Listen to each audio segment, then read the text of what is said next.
Hello guys, welcome back to literary classes. Today our topic is Alice written in Country Churchyard. Okay, by Thomas Gray, BA Part 1. तो आज का हमारा stanza है वो कौन सा है? Save that yonder ivy mantle tower, the mapping owl does to the moon complain. Okay, of such as wandering here her secret bore, molest her ancient solitary regain. Okay, save that yonder ivy mantle tower and the mapping owl thus the moon complain, of such as wandering here her secret bore, molest her ancient solitary regain. Okay,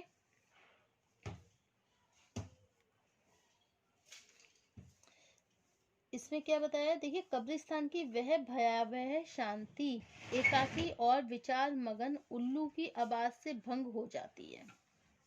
okay, कब्रिस्तान की जो भयावह शांति है एकाकी और विचार मग्न उल्लू की आवाज से भंग हो जाती है, जो आईवी सिर पेंचे मतलब जो लताओं से आच्छादित गिरजाघर में घंटा घर से आवाज आ रही है. ओके, गिरजाघर में जो घंटा घर है ना, वहां से आवाज आ रही है. मानो वह चंद्रमा से उन लोगों के खिलाफ शिकायत कर रहा है जो अकेले में बने हुए मतलब एकांत में बने हुए उसके आरामदायक घोंसले के पास आकर वहां बहुत लंबे समय तक शासन कर रहा था, अब उस उल्लू को परेशान कर रहे हैं. Okay, the awful silence of the hour in the graveyard is also broken by the solitary and brooding owl that hoots from the ivy-grown church towers as if it were complaining to the moon against those who wandering here, who wandering near its hidden nest, causes a annoyance, causes a annoyance to it in its solitary and comfortable abode where it has regained supreme for a long time. Okay, तो save that from yonder tree. yonder का मतलब क्या होता है? yonder का मतलब क्या होता है? डिस्टेंस मतलब दूरी. ओके, आईवी मेंटल का मतलब क्या होता है? आईवी मेंटल है, इसका मतलब क्या होता है? एवरग्रीन, सदाबहार. ओके, और मोपिंग का मतलब क्या होता है? ये जो मोपिंग लिखा हुआ है इसमें मेपिंग आउल है, इसका मतलब होता है मोपिंग आउल डल, डल. ओके, और हर एंशियंट सॉलिटरी, सॉलिटरी का मतलब होता है एकांत, रिगेन शासन, एंशियंट प्राचीन. ओके, और मोलेस्ट, मोलेस्ट का मीन्स क्या है इसमें? कॉजेज मतलब कॉजेज इन्वेंस, किसी को डिस्टर्ब करना. ओके, मोलेस्ट का मतलब होता है डिस्टर्बेंस, किसी को डिस्टर्ब करना. तो save that from yonder ivy mantled tower, वहां पे क्या बचा है? केवल एक दूरी पर एक सदाबहार जो मतलब पेड़ों से घिरा हुआ है एक टावर. ओके, कब्रिस्तान की जो शांति एकाकी है उसमें विचार मगन उल्लू की आवाज से भंग हो रही है. कब्रिस्तान की शांति जो कि जो सदाबहारी पेड़ है ना, उनसे वो गिरजाघर जो है ना पूरा ढक रहा है, कवर्ड हो रहा है. ओके, और वहां पे जो घंटा घर है, घंटा घर से आवाजें आ रही हैं. ओके, क्या हो रहा है? द मूपिंग आउल, जो एक उल्लू है, डज द मून कंप्लेन, वो चंद्रमा से क्या कर रहा है? Moon complain. मून कंप्लेन का मतलब क्या होता है? मून का मतलब चंद्रमा और कंप्लेन माने शिकायत. तो द मूपिंग आउल, वो जो डल साउंड है, जो डल आउल है. ओके, कौन है? जो हूट कर रहा है. Of the owl is said, मतलब डल एंड सैड, जो दुखी उल्लू है. मूपिंग का मतलब क्या होता है? Dull and sad. सॉरी. तो जो सैड आउल है मतलब उल्लू है, उल्लू बैठा हुआ है उस पर, ठीक है, टावर के ऊपर, और वो कैसा? बहुत ज़्यादा सैड है, बहुत डल है और सैड है. ठीक है, just to the moon complain, वो मून से शिकायत कर रहा है. क्या शिकायत कर रहा है? ऑफ सच एज वंडरिंग, मतलब उन लोगों के खिलाफ शिकायत कर रहा है. नियर हर सीक्रेट बोर्ड, जो उसके छुपे हुए स्थान पे आ रहे हैं. इट्स मीन दैट वो एक टावर पे एक छिपे हुए स्थान पर बैठा हुआ है, लेकिन कुछ लोग वहां पर आ रहे हैं, उसके जो एकांतवास है वहां पर आ रहे हैं और उसको क्या कर रहे हैं, मॉलेस्ट हर एंशियंट सोलिटरी रिगन। और जो वहां पे वो प्राचीन समय से, एंशियंट का मतलब होता है बच्चों प्राचीन, ओके, और सोलिटरी का मतलब क्या होता है, एकांत, और रिगन का मतलब क्या होता है, शासन, और मॉलेस्ट का मतलब क्या होता है, डिस्टर्ब करना, ओके। तो ये इतना समझ में आ रहा है ना बच्चों। तो इसमें क्या है कि वो उल्लू जो प्राचीन समय से उस टावर पर बैठकर उस पेड़ के पास वहां बैठकर क्या कर रहा है, वो एकांत में बने हुए जो आरामदायक उसका जो घोंसला है वहां पर जो बैठा हुआ है वहां पे, और कुछ लोग वहां पे आ रहे हैं उसको डिस्टर्ब कर रहे हैं। तो वो इस बात से परेशान हो रहा है कि भैया मैं प्राचीन समय से यहाँ पे शासन कर रहा हूँ एकांतवास में, तो मेरे यहाँ पे मतलब मेरे पास आके ये मुझे डिस्टर्ब क्यों कर रहे हैं, क्यों मुझे परेशान कर रहे हैं, ठीक है। The awful silence of the hour in the graveyard is also broken by the solitary and brooding owl that hoots from the ivy ground church tower as if it were complaining to the moon against those who wandering near its hidden nest causes annoyed. It is the solitary and comfortable abode where it has reigned supreme for a long time. Okay. Okay. Is that clear.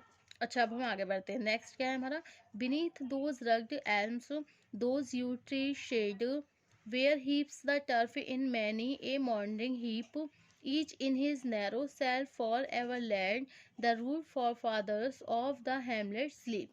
Okay, beneath those rugged elms those yew tree shades we harvest the tough in many a mounting heaps, and each in his narrow cells forever led, and the fruit forefathers of the hamlet sleep.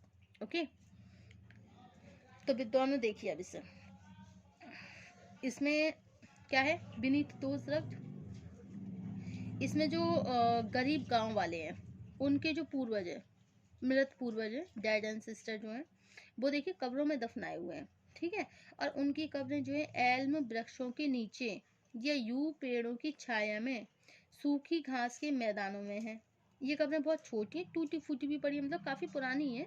अब पुरानी होंगी तो obviously टूटेंगी तो है ही, ठीक है, छोटी हुई है, ओके। तो गांव वालों के जो पूर्वज हैं वर्षों पहले दफनाए जा चुके हैं, मतलब काफ़ी वर्ष हो गए, अब भी सदैव के लिए अपनी कब्रों में विश्राम कर रहे हैं, ओके। और उनकी कब्रें जो है भग्नावस्था में हैं और अब केवल मिट्टी का ढेर प्रतीत हो रही हैं। इसका मतलब ये है कि उनकी कब्रें ना पूरी तरीके से बेकार हो गई हैं एक तरीके से, क्योंकि छोटी भी थी वो, ठीक है, और टूटी फूटी भी पड़ी है वो। तब ऐसा लग रहा है जैसे वो कब्रें ना होकर क्या है, वहाँ पे एक मिट्टी का ढेर पड़ा हुआ है, ओके। तो beneath those rugged, beneath miss क्या होता है, नीचे, और रग्ड का मतलब होता है रफ, और एल्म का मतलब होता है ट्री, मतलब पेड़, ओके। बीनीथ नीचे, रग्ड का मतलब क्या होता है, रफ बेकार, और एल्म का मतलब है पेड़, सही है, ट्री। और यू ट्री का मतलब क्या होता है, चीड़ जैसा वृक्ष, चीड़ जैसा, चीड़ के पेड़ होते हैं एवरग्रीन जो सदाबहारी जैसे होते हैं, ओके। और हीप्स का मतलब क्या होता है, घास, और टर्फ का मतलब होता है उठा है, ओके। और मॉर्निंग हीप का मतलब क्या होता है, मिट्टी की जो मिट्टी के ढेर नहीं इकट्ठे हो जाते हैं वो, जैसे मिट्टी झड़ते झड़ते इकट्ठी हो जाती है और उसका एक ढेर बन जाता है। और नैरो सेल क्या होता है, संकीर्ण, नैरो सेल का मतलब क्या होता है, जो छोटी छोटी कब्रें होती हैं, ठीक है। एवरलेड, उसमें हमेशा के लिए दफना दी गए हैं। फॉर फादर्स का मतलब क्या होता है, फॉर फादर्स का मतलब होता है पूर्वज, ठीक है। और रूट का मतलब होता है असभ्य। और हेमलेट गांव, हेमलेट ये गांव है, वहां पर ये सोए हुए हैं। तो देखिए बीनीथ रोज रग्ड, उन बेकार कब्रों के नीचे जिन पर एल्म्स और यू ट्री पेड़ों की छाया के नीचे उनकी जो कब्रें बनी हुई है, वहां पे क्या हो गया है, बहुत अब मिट्टी के ढेर इकट्ठा हो गया उनकी कब्रों के ऊपर। मॉर्निंग ही एक कब्रों के ऊपर मिट्टी का ढेर इकट्ठा हो गया है, और प्रत्येक जो छोटी छोटी जो नैरो सेल्स हैं, जो छोटी छोटी कब्रें हैं जिसमें वो लेटे हुए हैं, the rude forefathers hamlet sleep, मतलब उस गांव के मृत पूर्वज लेटे हुए हैं, अब वो कभी नहीं वहां से उठ सकते, ओके। तो ये समझ में आ गया आपको कि The forefathers of the poor villagers are lying buried in the ordinary graves, and these graves are beneath the uh, rough elms and yew tree. The graves are on the turf. Their condition is not good, and they are very small. The ancestors of the villagers were very long time. Now they sleep forever in their graves, and the grave look like a heap of a earth only, and they are now in a decaying condition. Okay, क्या बताया इसका कि जो गरीब गांव वाले हैं उनके पूर्वज जो है कब्रों में दफन पड़े हैं। उनकी कब्रें एल्म और यू ट्री पेड़ों की छाया में जो सूखी घास के मैदान है उनमें है। कब्रें बहुत छोटी और टूटी फूटी पड़ी हैं, और गांव वालों के पूर्वज बस मतलब काफ़ी वर्ष पहले दफनाए जा चुके हैं। अब वो सदैव के लिए अपनी कब्रों में विश्राम कर रहे हैं, और वो अब मिट्टी का ढेर, उनकी कब्रें मिट्टी का ढेर प्रतीत हो रही हैं। ओके, अब नेक्स्ट संजय है हमारा the breezy call of the incense and the breathing morn and the swallow threatening from the threatening for the strawberry shade and the cocktail clan and the eating horn, and no more shall rouse them from their lowly bed. Okay. Okay, तो इसमें क्या बताया है, देखिए इसमें ये है कि in the pleasant morning air blowing gently. देखिए सुबह का समय बहुत ही मंद मंद प्यारी प्यारी हवाएं चल रही हैं। स्प्रेजिंग फ्रेगनेंस, चारों तरफ फ्रेगरेंस ऑल अराउंड, चारों तरफ खुशबू फैल गई है। The swallow singing from its nest straw, और जो स्वेलो जो अवाबिल पक्षी है वो अपने जो उसका स्ट्रॉ का जो भूसे का जो घोंसला बना हुआ है वहाँ से वो स्वेलो सिंगिंग कर रहा है, गीत गा रहा है। The shell trumpet like a sound cock, और जो मुर्गे हैं वो क्लैर कर रहे हैं, मतलब मुर्गे जो हैं वो आवाज़ें लगा रहे हैं, शोर मचा रहे हैं। The huntsman horn who sound each is in the woods all these shell our rose.